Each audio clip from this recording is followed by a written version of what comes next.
اعوذ باللہ من الشیطان الرجیم بسم اللہ الرحمن الرحیم خواتین و حضرات السلام علیکم ورحمۃ اللہ وبرکاتہ و مغفرتہ۔ پروگرام احکام شریعت فقہ حنفی سے متعلقہ مسائل ہیں، آپ کی خدمت میں حاضر ہیں۔ کچھ آفر کویسچن لے لیتے ہیں۔ کسی نے پوچھا ہے کہ بچوں کو ہارر کارٹون دکھانا کیسا ہے، یعنی ڈراؤنے کارٹون جس میں ایسا ہو۔ دیکھیں، کارٹون دیکھنا بچوں کے لیے فی نفسی ہی جائز ہے، لیکن اس قسم کی کوئی بھی چیز دکھانا جس سے بچے کے ذہن پہ یا اس کی طبیعت پر یا نفسیات پر منفی اثرات مرتب ہوں، یہ منع ہوگا۔ لہٰذا بچوں کو اس طرح کے ہارر ڈرامے یا موویز دکھانا کہ ان کے ذہن میں ایک بلا کا یا کسی غلط چیز کا تصور قائم ہو جائے اور وہ ڈرنے لگ جائیں اور خوف اتنا ہو جائے کہ اللہ تعالیٰ پر ایمان کمزور ہو اور ایسی چیزوں کا خوف زیادہ ہو جائے کہ اندھیرے میں بچہ جاتے ہوئے ڈرے، تھوڑا سا ہل جائے کوئی چیز تو وہ اس کا دل دھڑکنا شروع کر دے۔ یہ چیزیں بعض اوقات بچپن تک محدود نہیں رہتی، جوانی تک اور بلکہ اس سے بھی آگے ذہنوں میں قائم رہتی ہیں اور نفسیاتی طور پہ انسان انتہائی کمزور ہو جاتا ہے، اور ہمارا مذہب ہر اس چیز کو ناپسند کرتا ہے جو ایک مرد کو خاص طور پر کمزور کر دے۔ لہٰذا اس قسم کے کارٹون وغیرہ بالکل نہ دکھائے جائیں، ان کے بڑے منفی اثرات مرتب ہوتے ہیں۔ ایسی کچھ یہ مائیں ہوتی ہیں، وہ ڈراتی رہتی ہیں، غلط تصور قائم کرتی ہیں، سو جا ورنہ ابھی بابا کو بلا رہی ہوں۔ یہ بابا بدنام ہو رہے ہیں سارے کے سارے، یہ بچہ سو جائے بس ان کا مطلب حل ہو جائے۔ وہ بچے کے ذہن میں ایک غلط قسم کا تصور قائم ہو جاتا ہے۔ اچھا، بچے معصومانہ طور پہ پوچھتے ہیں وہ کیا مجھے کاٹ کے کھا جائے گا؟ ہاں کاٹ کے کھا جائے گا۔ وہ مجھے کمرے میں بند کر دے گا؟ ہاں کمرے میں بند کر دے گا۔ اب وہ بچہ روڈ پہ گزرتے ہوئے ہر داڑھی والے کو سمجھتا ہے یہ وہ بابا، تو وہ خوف، یہ غلط چیزیں ہوتی ہیں۔ اس طرح نہیں، آپ پیار محبت سے بچوں کو سلائیں اور سمجھائیں، یہی بہتر ہے۔ یہ کہتے ہیں کہ کسی صاحب نے مسئلہ بیان کیا ہے کہ جس جانور کا گوشت کھانا حرام ہے، اگر اس کا بال آپ کو لگا تو نماز نہیں ہوتی، اور یہی حکم بلی کے لیے بھی ہے۔ دیکھیں، بالکل غلط مسئلہ بیان کیا ہے۔ بعض چیزیں کھانے کے اعتبار سے حرام ہوتی ہیں، چھونے وغیرہ کے اعتبار سے بالکل پاک ہوتی ہیں۔ سور بس ایسا ہے کہ وہ اس کو چھو بھی لیں تب بھی ہاتھ ناپاک، چاہے کچھ لگا ہو یا نہ لگا ہو، وہ نجس العین ہے۔ اس کا ایک بال بھی اگر پانی میں گر جائے یا آپ کے کپڑوں پر ہے تو وہ ایک منفی اثر ضرور مرتب کرے گا پاکی ناپاکی کے اعتبار سے۔ اس کے علاوہ کوئی چیز نجس العین نہیں ہے۔ فقہ حنفی میں تو کتا بھی نجس العین نہیں ہے، لہذا اگر اس کا بدن خشک ہے اور وہ آپ کے کپڑوں سے مس ہو گیا یا آپ نے اس پہ ہاتھ پھیر دیا، آپ کا ہاتھ پاک رہے گا۔ میں نہیں کہہ رہا ہوں کہ ہاتھ پھیریں، لیکن اگر ہاتھ پھیر دیا، ہاں اگر گیلا ہو تو گمان ہوتا ہے کہ شاید اس نے اپنے منہ سے اپنے بدن کو کھجایا ہو تو کتے کا لعاب ناپاک ہوتا ہے، اس وجہ سے ناپاکی کا حکم ہو سکتا ہے۔ لہٰذا بلی کا گوشت کھانا حرام ہے، لیکن اس سے کوئی فرق نہیں پڑے گا۔ اب گدھے کا گوشت کھانا بھی تو حرام ہے۔ جو بیچارے گدھے پالے ہوئے ہیں، روزانہ ان کی خدمت کرتے ہیں، ان کے کپڑوں پہ بال آ جاتے تو کیا ناپاک ہے، اس میں نماز پڑھیں گے؟ نہیں ہوگی۔ یہ غلط مسئلہ بیان کیا، اور مطلب ایسے حضرات جو اس قسم کے مسائل بیان کریں انہیں مطلب حق حاصل نہیں ہے کہ وہ مسئلے بیان کریں، کیونکہ غلط سلط مسئلے بیان کر رہے ہیں اور اپنے لیے آخرت کا وبال جمع کر رہے ہیں۔ ایک انہوں نے پوچھا کہ کیا بلی کا پیشاب ناپاک ہوتا ہے؟ جی بالکل ناپاک ہوتا ہے۔ ہر وہ جانور کہ جس کا گوشت کھانا حرام ہے، اس میں ہم دو چیزیں کرتے ہیں۔ کیا گھر کے وہ پالتو جانور ہیں؟ اگر ہیں تو ان کا پیشاب نجاست خفیفہ ہوتا ہے، اور اگر گھر کے پالتو جانور نہیں ہوتے تو پھر نجاست غلیظہ میں لیتے ہیں، درندے جیسے ہیں۔ بلی چونکہ بہت زیادہ ہمارے گھر میں چکر لگاتی ہے تو اس کے پیشاب کے اندر تھوڑی سی تخفیف اور نرمی کا حکم ہوگا، یعنی نجاست خفیفہ اس کو کہیں گے، اگرچہ اس کا گوشت کھانا حرام ہے۔ لیکن طوافین اور طوافات کی وجہ سے اس کے پیشاب کے اندر رعایت ملنی چاہیے لوگوں کو کہ اگر یہ پیشاب کر دے تو مکروہ، یعنی سمجھ لیجئے کہ نجاست خفیفہ ہے، غلیظہ نہیں ہے، ہلکا حکم ہے اس کا، لیکن پاک بہرحال کرنا ہوگا۔ یہ کہتے ہیں کسی کے سر کی جھوٹی قسم کھانا کیسا ہے؟ دیکھیں، جھوٹی قسم کھانا تو یہ ایک جھوٹ ہے، مطلب اگر اب اللہ تعالیٰ کا نام لے کے ذکر کرتے تو بہت ہی برا فعل تھا، لیکن بعض اوقات بچوں کے سر پہ ہاتھ رکھ دیتے ہیں کہ بھئی اس کے سر کی قسم کھا رہی ہوں، سر پہ ہاتھ رکھ کر میں سچی ہوں، اور ہے وہ جھوٹی، تو یہ بھی مطلب جھوٹ کی وجہ سے ہے۔ یہ جھوٹی یہ نہیں کہ سر پہ ہاتھ رکھا تو وہ شرعی قسم بن جاتی ہے، لیکن یہ جھوٹ بولا غلط ہے۔ اچھا، بعض لوگ یہ سمجھتے ہیں کسی کے سر پہ اگر ہاتھ رکھوا کے ہم قسم کھلوائیں گے اور جھوٹ بول دیا تو اس کا وبال اس پر آئے گا، لہٰذا کہتے ہیں رکھ اپنے بچے کے سر پہ ہاتھ اور قسم کھا لے۔ تو اگر خدا نہ خواستہ کوئی جھوٹی قسم کھا لے، اچھی طرح یاد رکھیں کہ ماں باپ کے اعمال کی سزا اولاد کو نہیں ملتی ہے۔ اگر ایسا ہو تو اللہ تبارک و تعالی معاذ اللہ ثم معاذ اللہ ناانصافی کرنے والا کہلائے کہ قصور کسی نے کیا، سزا کسی کو، یہ ہو ہی نہیں سکتا۔ آپ کے کسی کے کوئی والد گناہ کریں اور بیٹے کو جیل میں ڈال دیں، بتائیں صحیح ہے کہ نہیں؟ یقینی سی بات ہے غلط ہے۔ تو جب ایک انسانوں کے لیے اس طرح کا فیصلہ کرنا غلط ہے، تو آپ کیا سمجھتے ہیں اللہ تعالیٰ ایسے فیصلے کرے گا؟ یہ ہمارا مطلب ذہن کا ایک نتیجہ ہوتا ہے، مرتب شدہ نتیجہ ہوتا ہے کہ باپ نے اگر کسی کے ساتھ غلط کیا، اولاد کے ساتھ ہو گیا، ہم کنیکشن ملا دیتے ہیں، دیکھا نا تم نے کیا تھا نا کسی کے ساتھ، اولاد کے سامنے آ گیا نہیں آ گیا، بھائی اس کا بدلہ نہیں ملے گا، یہ ان کی قسمت میں اللہ نے لکھا ہوگا۔ یا اولاد نے کوئی خراب کام کیا، اس کا نتیجہ وہ خود بھگت رہی ہے، لیکن ایسا نہیں ہوتا کہ ماں باپ کے افعال کی سزا ان کو مل جائے۔ ہاں یہ ہوتا ہے کہ اگر آج جیسے کسی نے اپنے ماں باپ کو ستایا اور کل اولاد اس کو ستائے، تو ہم اس کو کہہ سکتے ہیں کہ یہ تمہارے اعمال کا بدلہ ہے، اس شخص کے اعمال کا بدلہ، کیونکہ اس نے قصور کیا، پھر اسی نے اس کی اولاد کے ساتھ کر رہی ہے۔ تو یہ ایسا ہو سکتا ہے کہ آپ یہ کہہ دیں کہ تمہارے اس اعمال کا بدلہ ہو سکتا ہے، لیکن اس میں بھی کوئی 100% شیورٹی کے ساتھ نہیں، اللہ ہی اپنے افعال کی حکمت کو جانتا ہے۔ تو اس لیے بہرحال سر کی جھوٹی قسم کھانا یہ جھوٹ ہونے کی بنا پر حرام ہے، نہیں ہونا چاہیے، لیکن اس سے کوئی وبال اس پر نہیں آتا ہے۔ ایک کالر ہمارے ساتھ ہے، السلام علیکم۔ السلام علیکم۔ وعلیکم السلام سر جی۔ جی بولیے۔ سر جی میرا ایک سوال ہے آپ سے۔ جی بولو بیٹا بولو۔ سر جی ایک آدمی ہے وہ اپنی بیوی کو جو ہفتے میں صرف ایک مرتبہ اس کے والدین کے گھر جانے دیتا ہے 4 گھنٹے کے لیے۔ دوبارہ بولو، دوبارہ کیا ہے؟ سر جی ایک آدمی ہے وہ اپنی بیوی کو نا ہفتے میں صرف ایک مرتبہ اس کی والدین کے گھر جانے دیتا ہے۔ اچھا 40 منٹ کے لیے؟ نہیں صرف 4 گھنٹے کے لیے، لیکن اس کی بیوی بھی کہتی ہے کہ میں پورا دن لگانے کے لیے جاؤں گی، تو اس کو خاوند نہ کرتا ہے۔ جی ٹھیک ہے، میں بتاتا ہوں، میں عرض کرتا ہوں۔ ایک اور کالر ہیں، السلام علیکم۔ وعلیکم السلام۔ جی مفتی صاحب میرا سوال تھا کہ میری سسٹر ہیں تو ان کی نا نکاح کرنا تھا، تو جن سے نکاح کرنا نا انہوں نے وہ باہر جانے کے لیے نا انہوں نے نا اپنے ماموں کو اپنی ولدیت میں لکھوا دیا تھا۔ اچھا، تو اب وہ کیا کہتے ہیں، اب نکاح تو کہہ رہے ہیں ہم یہ نکاح تو اصل ماں باپ کے نام سے کریں گے، لیکن ڈاکومنٹ سے وہ ماموں والے نام لکھوائیں گے۔ اچھا ٹھیک ہے، تو یہ اور نکاح ہو جائے گا اس طرح؟ ٹھیک ہے، اور میں انشاءاللہ عرض کرتا ہوں۔ ایک یہ بھائی نے فرمایا کہ میری زوجہ میکے گئیں گھر، انہوں نے روک لیا اور میری زوجہ نے یک طرفہ خلا لے لیا، اور کوئی مسلم سنی بورڈ کہیں پر بنایا، کنٹری کون سا تو انہوں نے شو نہیں کیا، ان سے سرٹیفائیڈ بھی کروا لیا گیا ہے، نہ میری مرضی تھی نہ میں وہاں تھا، تو کیا حکم شرع ہوگا؟ دیکھیں جو کورٹس کے 1 سائیڈڈ فسخ نکاح ہوتے ہیں، جس کو عرف عام میں لوگ خلع کہہ دیتے ہیں، لیکن یہ اصل میں لفظ ہوتا ہے فسخ نکاح، فے سین خا، اور فسخ نکاح، فسخ من ختم کر دینا۔ تو یہ بعض اوقات جج جو ہوتا ہے وہ 1 سائیڈڈ شوہر کے قائم مقام ہو کر نکاح کو ختم کر سکتا ہے، اور بعض صورتوں میں نہیں کر سکتا ہے۔ تو اس قسم کے جتنے بھی مسائل ہیں، جنہوں نے خلا لیے ہیں یا لینے کا ارادہ رکھتے ہیں، میرا آپ سب کے لیے مشورہ ہوگا کہ جو آپ کی ریزنز ہیں جس کی بنا پر آپ خلا فائل کر رہے ہیں، آپ وہ پہلے لکھیں، لکھنے کے بعد کسی اچھے مفتی صاحب سے فتویٰ لے لیں، کیونکہ وکلاء کوئی بھائی سن رہا ہو تو ناراض نہ ہو۔ بعض اوقات ایسا ہوتا ہے کہ لڑکی والے بس معمولی باتوں کی بنا پر چاہتے ہیں کہ نکاح ختم ہو جائے، وکیل سے مشورہ کرتے ہیں، وکیل کہتے ہیں یہ ریزنز ایسی نہیں ہیں کہ جس کی بنا پر آپ کی بیٹی کو چھٹکارا ملے، اس میں اضافہ کریں۔ وہ کہتے ہیں کیا اضافہ کریں؟ مثلا لکھواؤ کہ شوہر کے ناجائز تعلقات تھے، وہ مارتا تھا، پیٹتا تھا، نفقہ نہیں دیتا تھا، وغیرہ وغیرہ، ہمیں جان کا خوف ہے، یہ جھوٹ لکھوا کر پھر وہ کیس فائل کرتے ہیں، شوہر وہاں سے آتا نہیں ہے اور فسخ نکاح جج کر دیتا ہے۔ اب جج ایک انسان ہے، وہ کوئی معاذ اللہ مطلب نبی نہیں ہے، وہ خدا نہیں ہے، وہ ظاہر کے اوپر فیصلہ کرتے ہیں۔ جب سب نے لکھا اور 2-4 گواہ بھی کھڑے کر دیے، وہ ان کے مطابق فیصلہ کر دے گا۔ جج کی گرفت نہیں ہے، وکیل صاحب کی گرفت ہے، جنہوں نے گھر خراب کرنے کے لیے جھوٹ بلوایا۔ دوسرا یہ کہ ان طرح جھوٹ بول کے فسخ نکاح ہوتا ہی نہیں ہے۔ یہ لڑکی نکاح سے نہیں نکلے گی، نکاح سے نہیں نکلے گی تو پہلے شوہر کے نکاح میں رہے گی، اور جب پہلے شوہر کے نکاح میں رہے گی تو اس کا اب کہیں اور نکاح ہو ہی نہیں سکتا ہے۔ اور یہ کیا کرتے ہیں؟ یہ کرتے ہیں عدت گزروائی، کسی اور شخص سے نکاح کر دیا، بچے بھی ہو رہے ہیں۔ آپ خود سوچئے کس قدر بڑا وبال ہے۔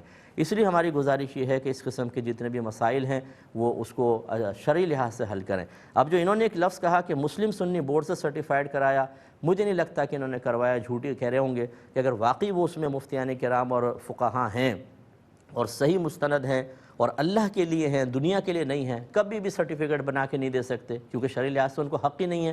شوہر کو بلوا کر اس سے بھی سنا جائے گا، اس کے بعد کہیں لڑکی کو خلا مل سکتا ہے، یعنی فسخ نکاح ہو سکتا ہے، ورنہ نہیں۔ تو اگر بغیر شوہر کی سنے اس طرح سرٹیفکیٹ جاری کیا ہے تو یہ سب کے سب بھی گناہ گار ہوں گے۔ ایک کالر ہمارے ساتھ ہیں، السلام علیکم۔ ہیلو، السلام علیکم۔ جی بہن فرمائیے، جی بہن فرمائیے، آپ کی آواز آ رہی ہے؟ جی، مجھے ایک سوال یہ کرنا تھا کہ سنت موقدہ اور موقدہ جو ہے سمپل جو سنت جو پڑھی جاتی ہے، وہ آپ مجھے بتا دیں اس کا طریقہ کیا اور ڈفرینس ہے دونوں میں؟ ٹھیک ہے، اور اس کے علاوہ مجھے یہ پوچھنا ہے کہ جیسے چھوٹے بچے ہوتے ہیں تو وہ جیسے پاکی نباتی کا خیال نہیں کرتے، جگہ جگہ بیٹھ جاتے ہیں، حالانکہ ہم ان کو بہت تربیت کر رہے ہیں اس چیز کو لے کے، جی تو لیکن پھر بھی ہم واش روم سے آئے، ہم بھی گیلے کہیں ایسی جگہ بیٹھ جائیں، تو اس صورت میں ہم کتنا بچ سکتے ہیں؟ اور بہت مشکل ہو جاتا ہے۔ مطلب جگہ گیلی تھی یا خشک ہو چکی تھی؟ خشک ہوتی ہے، نظر کچھ نہیں آ رہا ہوتا، بو بھی نہیں ہوتی، کوئی رنگ بھی نہیں ہوتا، لیکن ہمیں یہ اندازہ ہے کہ بچے ابھی چھوٹے ہیں، وہ اتنا خیال نہیں کر پاتے، تو ہم کیسے اپنے آپ کو پاک رکھیں تھے؟ جی میں عرض کرتا ہوں، ایک اور کالر ہے، السلام علیکم۔ وعلیکم السلام۔ جی سر میرا پہلا سوال یہ ہے کہ زکات سے بچنے کے لیے سونا وغیرہ چھوٹے بچوں کے نام کروانا کیسا ہے؟ اچھا، اور دوسرا میرا ہے کہ ایک آدمی نماز پڑھ رہا ہے، پیچھے سے دو تین اور آگے اور اس کو ہاتھ لگا کے اشارے سے تو جماعت میں شامل ہو کے ایسے جماعت کرانا کیسا ہے؟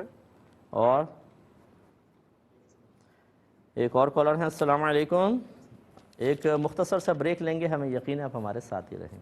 بسم اللہ الرحمن الرحیم۔ ایک کالر ہمارے ساتھ ہیں، السلام علیکم۔ السلام علیکم۔ ہیلو، السلام علیکم۔ وعلیکم السلام۔ جی بھائی جان، آپ کی آواز آ رہی ہے، بولیں۔ اور میرا سوال یہ تھا کہ میں نے کہا 12ویں تک میں نے پڑھ لیا، آگے میں دینی علم حاصل کرنا چاہتا ہوں، اس کے بارے میں آپ بتائیں۔ ٹھیک ہے، اور میں عرض کرتا ہوں انشاءاللہ۔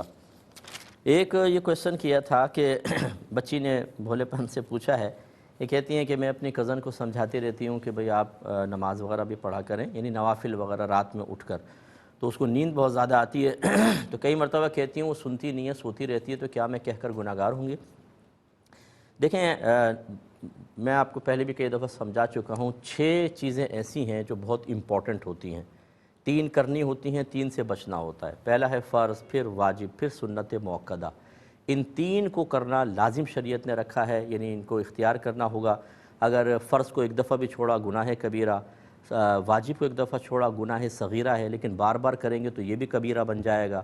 پھر سنت موقدہ کو 1-2 بار چھوڑنا برا ہے، لیکن چھوڑنے کی عادت بنا لیں تو گناہ گار ہوں گے۔ پھر ان کے جسٹ اپوزٹ ہوتا ہے، فرض کے مقابل حرام اور واجب کے مقابل مکروہ تحریمی، اور سنت مؤکدہ کے ترک کو ہماری فقہی اصطلاح میں اساءت کہتے ہیں۔ اساءت معنی برائی کرنا، یا اس کو دوسرے لفظوں میں کہ سنت مؤکدہ کا ترک۔ ان 3 سے ہمیں بچنا ہے۔ آج کل کے دور میں ہمارا مشورہ یہ ہوگا کہ سب سے پہلے ان 6 کی معرفت حاصل کریں، کیا کہ اللہ نے ہم پہ فرض رکھا ہے، حقوق کے معاملے میں، قول کے اعتبار سے، سوچنے کے اعتبار سے، ادائیگی کے اعتبار سے، یہ سب سیکھیں۔ پھر واجب کی کیا کیا چیزیں ہیں، سنت موقدہ کیا ہیں، اسی طرح کیا کیا ہم پہ حرام ہے، کیا مکروہ تحریمی ہے، کیا چیز اساءت کے اندر آتی ہے، یہ سب سے پہلے معرفت۔ جو ان 6 کی معرفت حاصل نہ کرے اور یہ چاہے کہ میں عبادات کر کے، نوافل پڑھ کر، ذکر الہی کر کے اللہ کا قرب پا سکتا ہوں، کبھی بھی نہیں پا سکتا، کبھی بھی نہیں، ہم گارنٹی دیتے ہیں آپ کو، ہو ہی نہیں سکتا ہے۔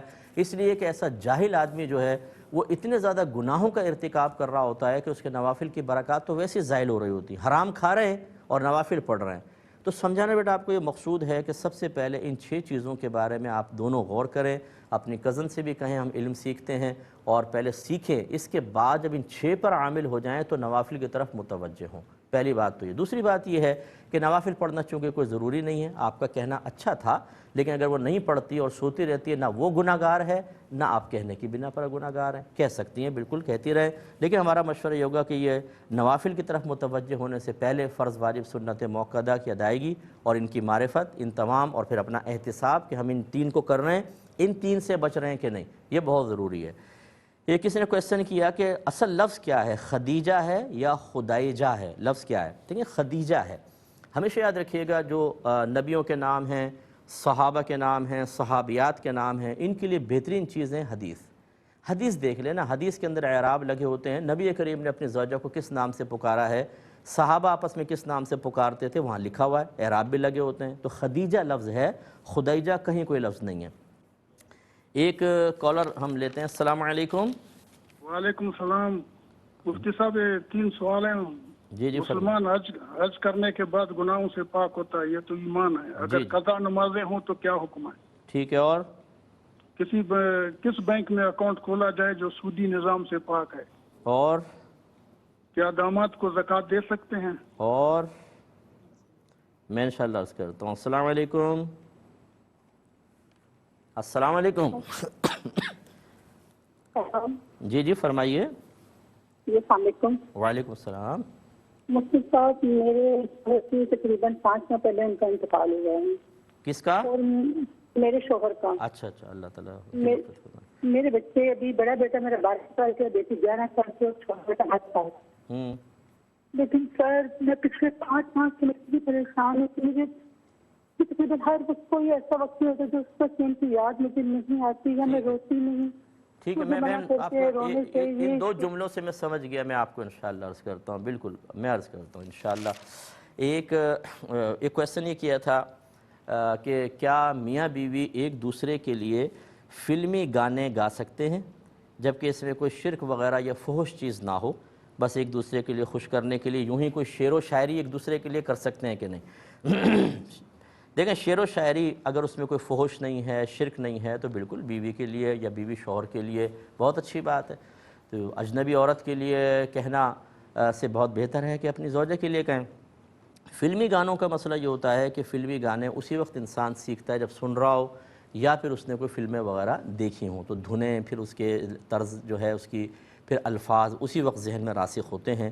یہ قابل تشویش چیز ہے، اگرچہ یہ جائز ہے کہ اگر اس میں شرک نہیں ہے، کوئی فحش بہت گندی بات نہیں ہے اور شوہر میاں بیوی ایک دوسرے کے لیے کر رہے ہیں، تو صرف شعر ذہن پہ لانا یا گانا ذہن کے اوپر لانا جبکہ میوزک بھی نہیں ہے، جبکہ کوئی غلط محل بھی نہیں ہے، وہاں بیوی ہے یہاں شوہر بیٹھا ہے جائز، لیکن یہ قابل تشویش چیز ہے کہ یہ کہاں سے ذہن کے اندر آ گیا۔ ان اسباب پہ توجہ کرنی چاہیے اور ان اسباب کو چھوڑنا چاہیے، کوشش کریں۔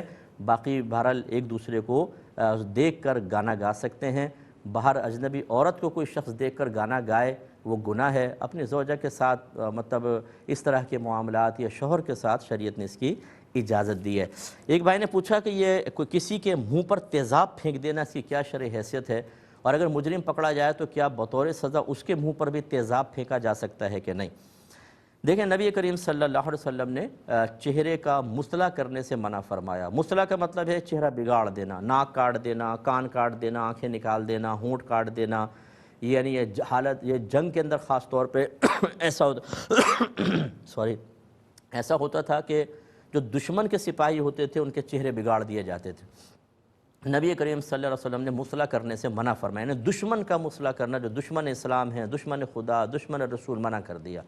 ایسی رحمت کونین صلی اللہ علیہ وسلم فرماتے ہیں کہ چہرے پر نہ مارو، اور خاص طور پہ جانوروں کے بارے میں فرمایا کہ جانور کے چہرے پہ نہ مارو، کیونکہ چہرہ ایک ایسا حصہ ہوتا ہے کہ جس سے انسان کسی کی طرف متوجہ ہوتا ہے، ایک دفعہ یہ بگڑ جائے تو پھر پوری زندگی کا غم ہے۔ اس لیے یہ حرام اور سخت گناہ کبیرہ ہے جو ایسا کرتے ہیں۔ بروز قیامت بس یہ قبر میں موت بلکہ ان کی آ جائے، موت اتنی سخت ہوگی اور پھر قبر مسلسل عذاب، مسلسل عذاب، مسلسل عذاب، ایسا نہیں۔ اچھا، اب یہ کہ کیا مجرم کے ساتھ ایسا کر سکتے ہیں؟ ایسا نہیں کر سکتے، کیونکہ میرے آقا صلی اللہ علیہ وسلم نے منع فرما دیا۔ اس کو مطلب جو حاکم اسلام ہے یا گورنمنٹ ہے، ہماری ریاست ہے، وہ سخت سے سخت سزا دے جس سے اس کو عبرت ہو۔ ہمارے یہاں بعض اوقات بڑی نرم سزائیں ہیں، بچیوں کے ساتھ معاملات کیے ہیں، 10 کے ساتھ کیے ہیں، پھانسی چڑھا دی، یہ تو بہت آرام سے مر گیا۔ اس کو تو بہت سخت سزا دینی چاہیے تھی۔ میں یہ نہیں کہتا ہوں کہ آپ سر عام ہی دیں، لیکن اس کے لیے باقاعدہ قانون بننا چاہیے، اتنی اس کو لوگوں کو عبرت ہو کہ اگر یہ اس طرح کے کوئی معاملات کر کے جیل میں جائے گا تو یہ 50 اس کے لیے سزائیں ہیں، وہ سخت سے سخت سزائیں دیں، لیکن چہرہ نہیں بگاڑ سکتے، اس لیے اس کا چہرہ نہیں بگاڑیں گے۔ ہاں، اس کے لیے کوئی بہت ہی سخت سزا مقرر کی جائے گی کہ جو اس کو مسلسل احساس دلائے، وہ توبہ کرے اللہ کی بارگاہ میں کہ میں تو یہ مطلب عارضی دنیاوی جہنم میں ابھی سے آگے آخرت میں تو جہنم میں جانا ہی جانا ہے، یہ تو زندگی میری تنگ ہو گئی، عبرت بن جائے۔ ہمارے یہاں کیا ہے، 5000 دے کے باہر، 2000 کی 10,000 کی بیل ہو گئی، جی ضمانت ہو گئی، 2 سال کی قید، اتنے آسان آسان چیزیں، کسی کی بچی کی پوری زندگی برباد ہو گئی، وہ کسی کے سامنے نہیں آ سکتی، جب آئینے کے سامنے آئے ایک نیا دکھ نیا غم رہے، بچے بیچارے بعد اوقات ڈر جاتے ہیں، لوگ ایسا رویہ اختیار کرتے ہیں کہ جس سے ان کے دل کے ٹکڑے ہو جائیں، وہ 2 سال قید بھگت کے آرام سے باہر بیٹھ، مجھے نہیں پتہ کہ 2 سال کی ہی قید ہے،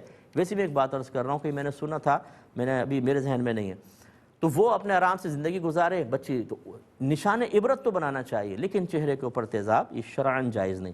ایک بھائی کہتے ہیں میں ترکی میں رہتا ہوں، یہاں فقہ حنفی کے مطابق کیا یہ صحیح ہے کہ جب چیزوں کا سایہ 2 گنا بن جائے بلکہ تھوڑا سا اس سے زیادہ تو اثر شروع ہوتی ہے؟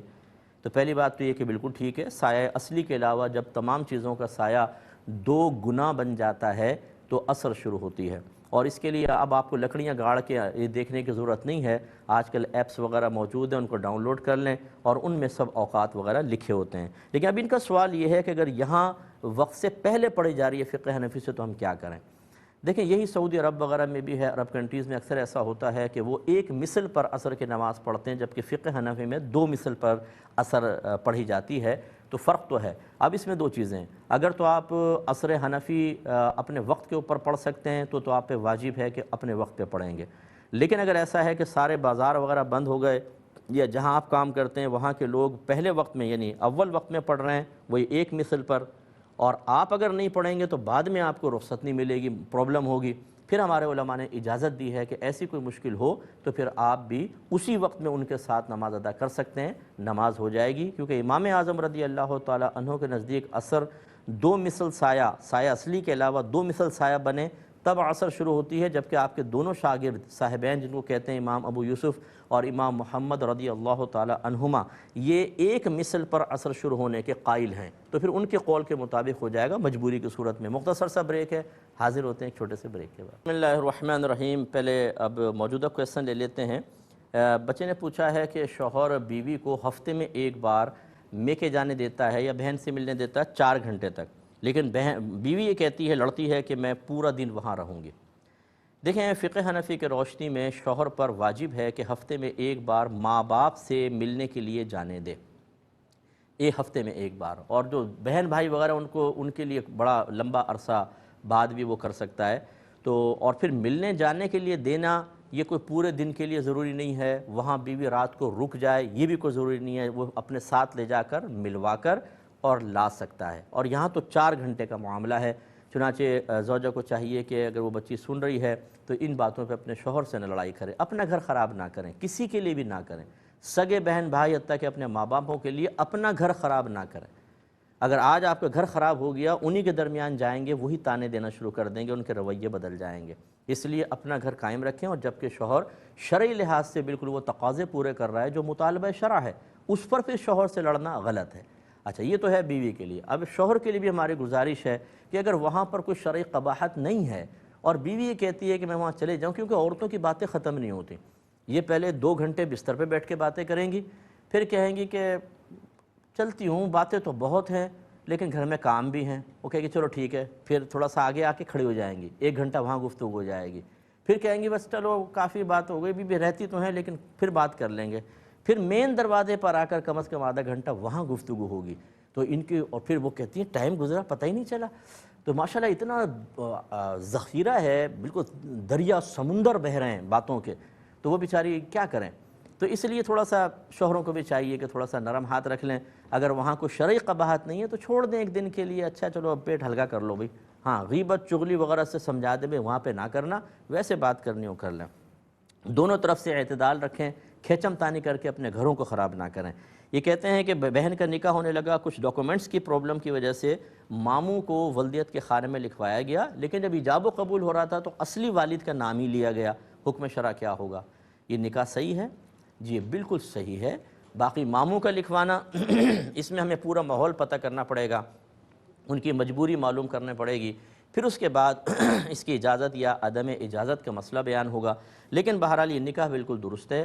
اصل میں ہوتا یہ تھا کہ یہ تو آج فارم بھرتے ہیں نا، اس کو ہٹا دیں آپ، پہلے دور میں کیا ہوتا تھا کہ لڑکے کی شناخت یا لڑکی کی شناخت چاہیے، تو اس میں ناموں سے ہوتا تھا، لڑکی کا نام، والد کا نام، دادا کا نام، بعض اوقات دادا تک کا نام لکھا ہے کتابوں میں کہ دادا کا نام بھی لکھیں تاکہ اچھی طرح جو گواہ ہیں انہیں معرفت ہو جائے کہ اس لڑکے کے ساتھ کس لڑکی کا نکاح ہو رہا ہے۔ اور آج کل ہمارے یہاں خاندانوں کے اندر سب جانتے ہیں لڑکا یہ ہے لڑکی یہ ہے، اگر یہاں پر تو والد کا نام بھی نہ لینا، صرف بچی کا نام، اور گواہ سب جانتے ہیں کہ کون سی بچی کی بات ہو رہی ہے، نکاح بالکل ٹھیک ہے۔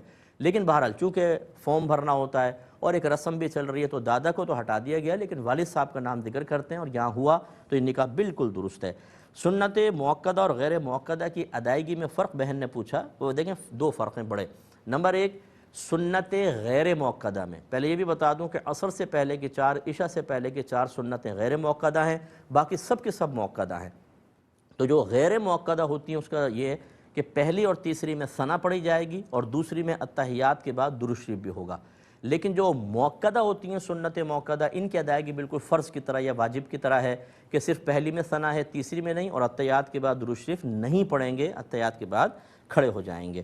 یہ کہتے ہیں چھوٹے بچے ہیں، جگہ جگہ پیشاب وغیرہ کر دیتے ہیں سمجھانے کے باوجود، اور پھر وہ جگہ خشک ہو جاتی ہے، اسی پہ آ کر بیٹھ جاتے ہیں، کیا حکم شرع ہوگا؟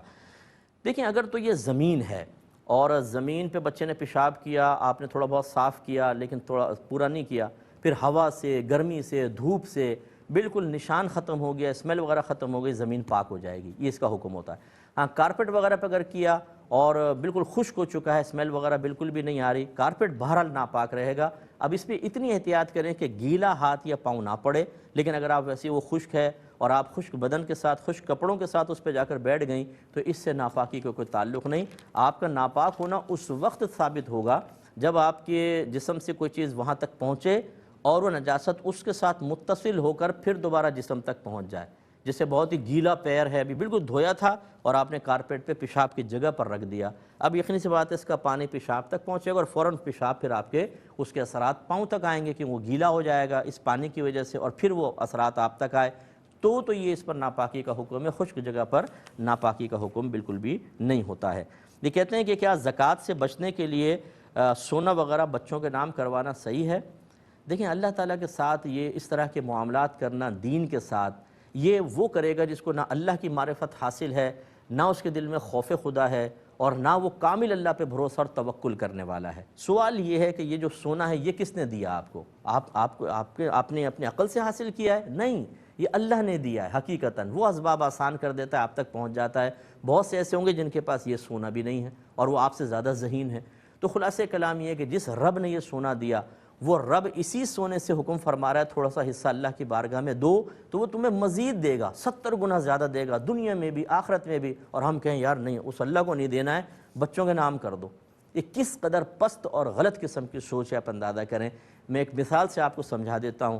آپ گئے، آپ کو ضرورت ہے کہ خالہ سے کچھ پیسے لے لیں، اور آپ کو پتہ چلا کہ خالہ کے پاس پیسے تھے لیکن انہوں نے جلدی سے دوسری پھوپھی وغیرہ کو دے کر کہا کہ اپنے پاس رکھ لینا، فلاں مانگنے آ رہا ہے، میں نہیں چاہتی ہوں اس کو دوں، یہ رکھ لینا بعد میں لے لوں گی۔ اور آپ کو پتہ چلے، بتائیں آپ کی دل آزاری ہوگی کہ نہیں ہوگی؟ خالہ کا یہ عمل ٹھیک ہے یا نہیں ٹھیک ہے؟ حالانکہ وہ دینے پہ بھی قادر تھے۔ آپ کی دل آزاری ہوگی، آپ کو دکھ ہوگا، افسوس ہوگا۔ تو اللہ کے ساتھ ایسا معاملہ کرنا کہ زکوٰۃ بچانے کی نیت سے ایسا کرنا، بہرحال ہبہ کرنا جائز، لیکن اس نیت پہ گرفت ہوگی دنیا میں بھی آخرت میں بھی۔ بخل سے باہر نکلیں، پہچانیں اللہ تعالیٰ کو۔ ایک اگر بلا تمثیل عرض کر رہا ہوں، بہت ہی سخی بادشاہ ہو، وہ کہے کہ اگر جو مجھے میری رعایا میں سے 1000 دے گا میں اس کو 70,000 روپے دوں گا۔ اب ایک آدمی کہے کہ نو بابا، میرے پاس 5000 ہیں، اس میں سے 1000 بادشاہ کو دے دوں؟ نہیں میں نہیں دے سکتا۔ تو سارے کہیں گے بیوقوف انسان، 1000 دے گا تو 70,000 کا وعدہ بھی تو ہے، اور بادشاہ اپنا کبھی وعدہ خلاف نہیں کرتا ہے، دے دے، لیکن وہ نہیں دے رہا۔ اب آپ خود فیصلہ کیجئے گا کہ مشورہ دینے والے ذہین عقل مند ہیں یا یہ بیوقوف ہے، وہ غور کر لیں۔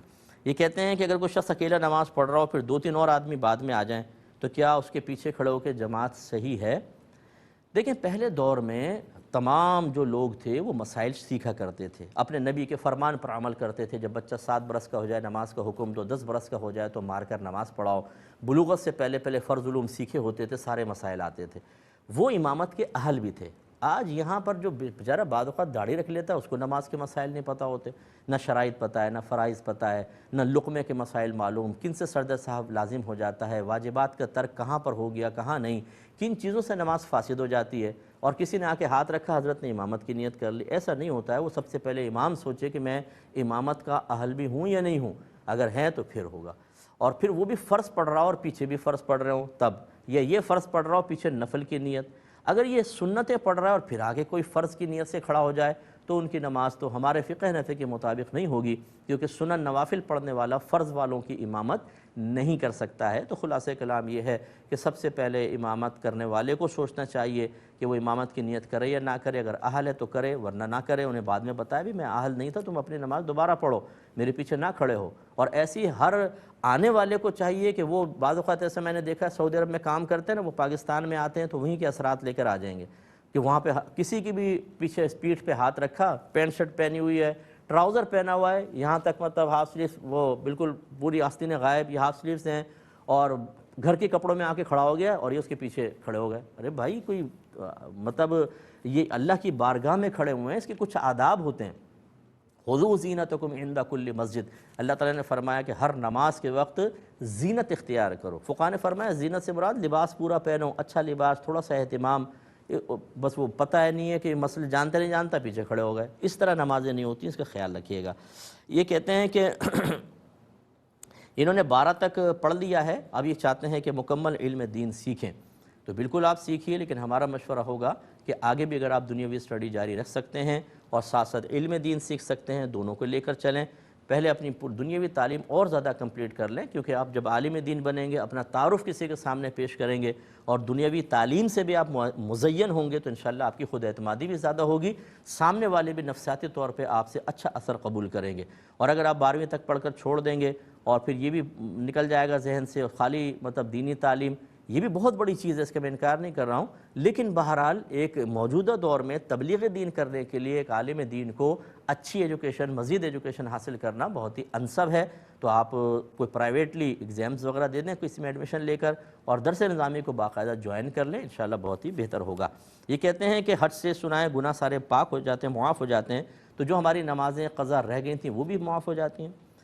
دیکھیں ان کا گناہ معاف ہوتا ہے، اگر آپ نے روزے چھوڑے ہیں، نمازیں چھوڑی ہیں، ان کا گناہ معاف، لیکن ان کی ادائیگی لازم ہوگی۔